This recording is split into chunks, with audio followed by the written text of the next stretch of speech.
एक बातें तो साफ हो गई, यदि इंडियन कॉन्स्टिट्यूशंस में फ्लेक्सिबिलिटी नहीं होती या फिर सुप्रीम कोर्ट को पावर नहीं दिया गया होता तो भारतीय शासन कब की तानाशाही में बदल गई होती।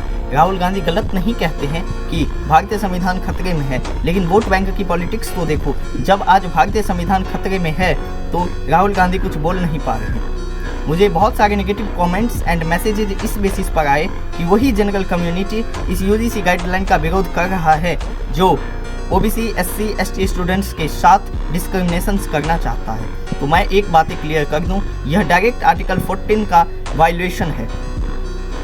डिस्क्रिमिनेशंस की बात जब हो तो discriminations OBC SC ST students के साथ साथ जनरल कम्युनिटी का भी होता है।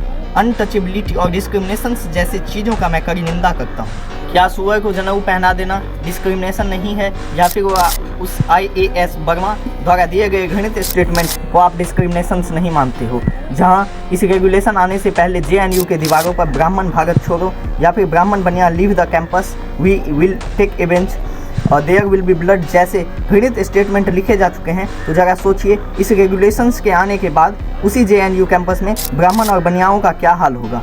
यदि इक्विटी के नाम पर एक कम्युनिटी को उठाते समय यदि दूसरे कम्युनिटी को दबाया जा रहा है तो इसे लॉ ऑफ इक्विटी नहीं कहा जा सकता। यह इक्विटी के नाम पर न्याय के रूप में जनरल कम्युनिटी के लिए अन्याय है। यह तब तक एक्सेप्टेबल नहीं है जब तक जनरल कम्युनिटी के लिए भी सेफगार्ड और फिर फॉल्स केस के लिए भी सेफगार्ड इसमें नहीं आ जाती।